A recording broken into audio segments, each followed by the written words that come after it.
Know me. Tell me that you know me. As I look into your eyes, I hope you realize that you know me. If I drift so far out, if I don't wave or shout, will you dive in to save me? Or will you let me go because you didn't know? Just one look from you to show that I've got through would be enough to save me. That poem was written by a woman, let's call her Vicky, in a women's prison a few stops down from here on the underground. I go into women's prisons as a poet, and poetry does the most amazing work in prison. Everywhere, actually, poetry does the most amazing work. But in prison, it can help a woman find her voice. It can help her say what's on her mind in a world that often doesn't want to hear what's on a woman's mind, doesn't want to hear the words she has to say. And poetry can also bring women together. Now, in prison, you've got many differences between women. You've got black women, white women, young women, older women, poor women, very poor women, women who are in for violent crimes, women who are in for short sentences. But poetry can bring them together. There's something about women hearing each other's stories that is truly revolutionary. And it reminds me of when I was a young woman in my 20s and I found women's liberation. It just helped me see that there was nothing wrong with me, that everything I thought was my problem, my failure, my hang-up. When I listened to other women, I started to realize that there was something going on for women in society, and it wasn't me that was the problem. So that's why I love taking poetry into women's prisons. And the other thing that poetry does, it helps women in prison express their emotions. Poetry can be such an emotional thing. We all walk around with these volcanoes in our heads of emotions, the tears we haven't shed, the laughter we haven't laughed, the shakes we haven't managed to shudder out of us. And in prison, everything is really, like a pressure cooker. So to have poetry where women can write and speak their poetry and the tears flow, it's a very healing space to be in the poetry group. So I got into poetry through a man. I'd edited a book about Jewish women and mental health, and I got this letter from a guy in prison saying he wanted a copy. And I was really confused, like, why did this guy want a copy of this book? So I wrote to him, and he wrote back, and we started this 17-year correspondence. Mark is still in prison, but he taught me, you can be in the harshest situation. You can be in a place where you're told when to get up, when to go to bed, what to eat, when to go to the toilet. You can have your name taken away from you, and you can be given a number. But in here is your liberation. No one gets to mess with this. And this is the power of creativity in prison. So I love going into prisons. I love seeing women flourish. Their self-esteem rises, their confidence grows because of learning that they have something to say. And that's what keeps taking me back and back and back into prison. The other thing that takes me into prison is being my mother's daughter. My mother, Leah Thorn, was a German Jew, a Holocaust survivor. And from being her daughter, I learned that you must not be a bystander, that it was bystanding that killed my grandparents. And for me, I think I made a decision early on. I didn't want to be a bystander. Unfortunately, I can't keep to that all the time. There are times when I stand by and I'm really pissed about that. But as much as I can, I like to plant my feet and I like to look straight on at really hard things. And I like to tell other people about really hard things so that none of us gets to say, oh, I didn't know that was going on, and that didn't happen. So the question for me is, what is going on in women's prisons? They are stripped bare places, sometimes literally, but stripped down, really naked state. And one of the things that I see in prison very clearly is the impact of sexism on women's lives. You see it completely in front of you. the effect of sexism, the effect of racism and sexism, the effect of classism and poverty and sexism. It's there. And the other thing that's there is our resilience as women, the things we've survived. And you see that time after time after time in prison. So what is going on at this very moment? So at this second, in England and Wales, 4,000 women are in prison, which is a tiny percentage of the prison population. It's under 5%, but it has such huge consequences. So the majority of women in prison are there for 6 months or less.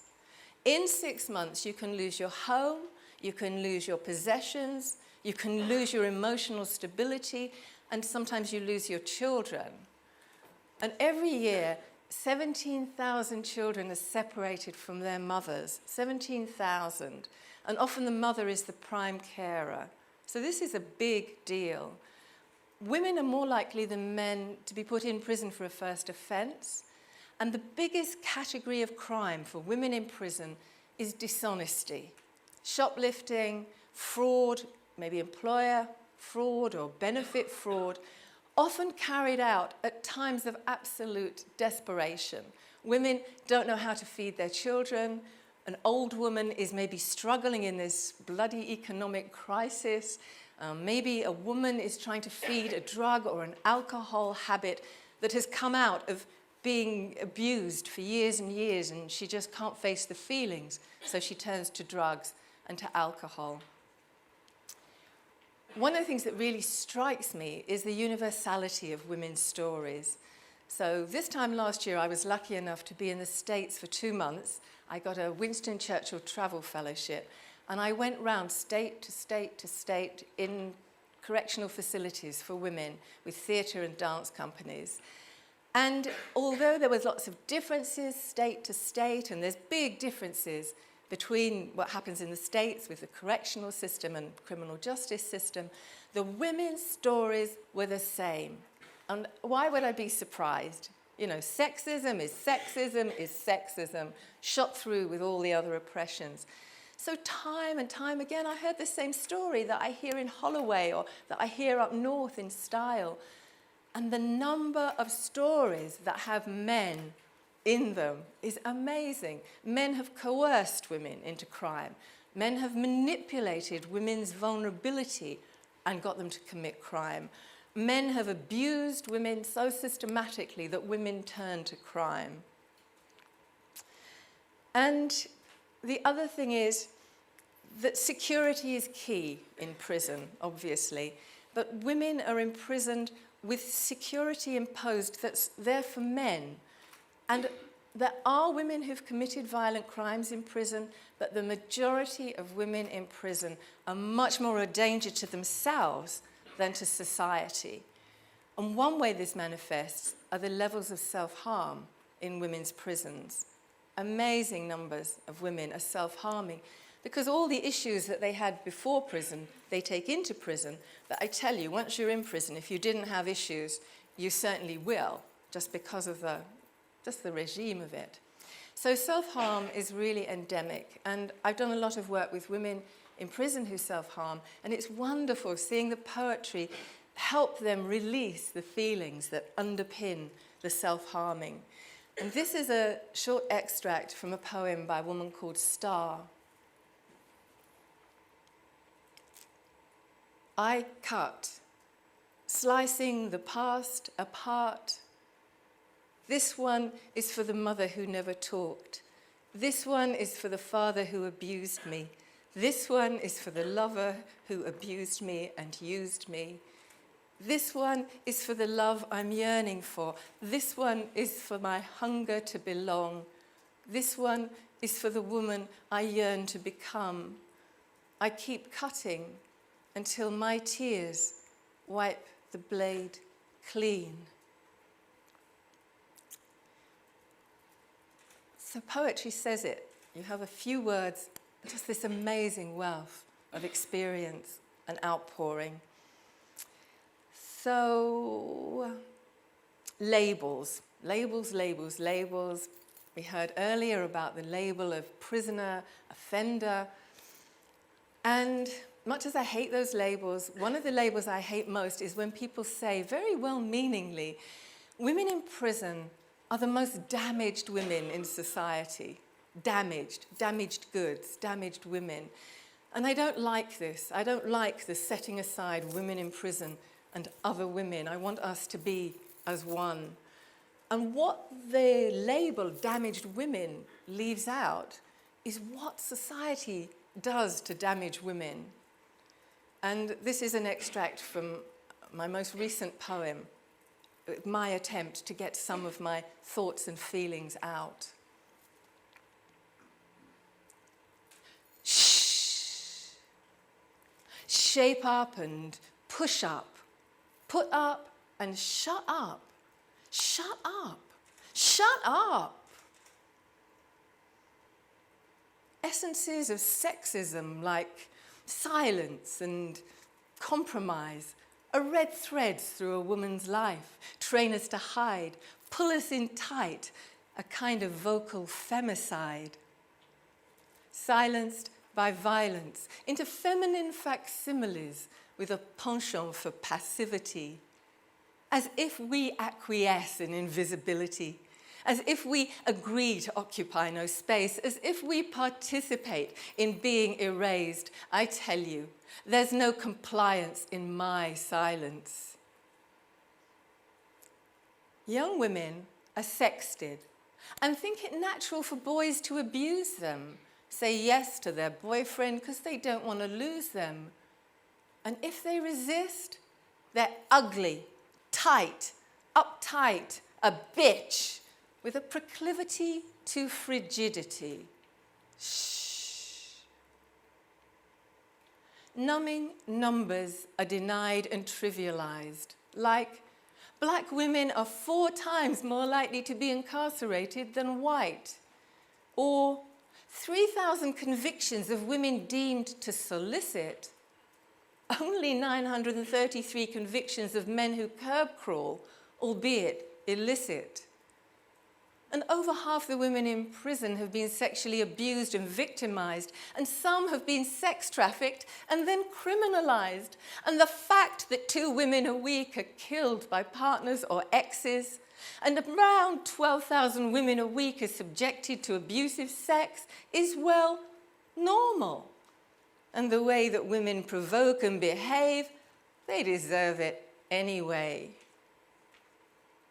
And white women tan, while black women bleach, each sold products based on an airbrushed idealization of a woman who doesn't even exist. And if you're pissed, you're a humorless feminist. And there's always the psychiatrist to help you conform to this norm of femininity, the state of relentless looked-atness that leads to madness. Scrutinized, brutalized.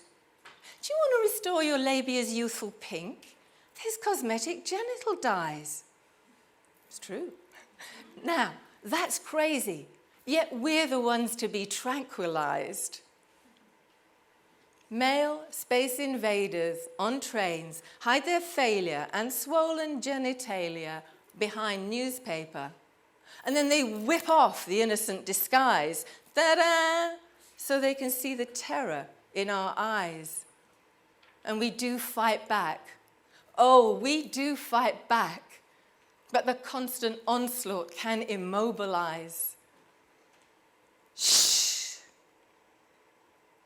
And what if we don't? Shh. What if we don't shape up and push up? What if we don't put up and shut up? If we don't shut up, what if we don't shut up? What if we refuse to pretend that this litany of horrors doesn't damage? What if we refuse to fragment ourselves in order to manage? Then the world will split asunder, will resonate with a woman's rightful rage, and will be under no false illusion. There will be no defeat of this feminist revolution.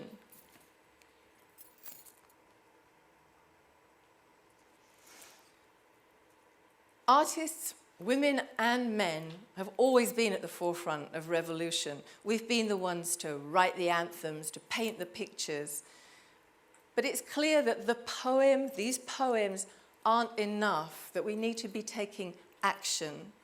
And as a poet, as an artist, activist, I'm really proud to be part of this day. This is what we need. Every day we need to be doing this, to be speaking out about women's liberation, putting the word out there into the world.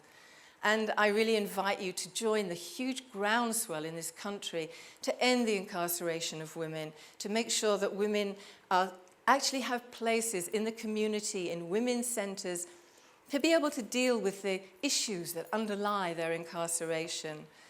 And that there's always a space for lives to be turned around. I want to live in a world where there's always that possibility to turn the world and the lives around.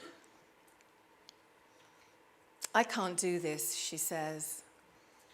I don't do this, she says. And then she does. No, I don't dance, she says. I only look like a dancer, she says. And then she dances. And the body stretches and fills the space that is hers, that she thought she could never have again. And she sees there is no straitjacket, only the tightness of self-criticism and the constant searching for the criticism of others to prove, I can't do this. I don't do this. And then she does. I can't trust, she says. I don't trust, she says. She does. Life was never meant to be like this. I wasn't supposed to be close to you, she says. I can't love, she says. I don't love, she says.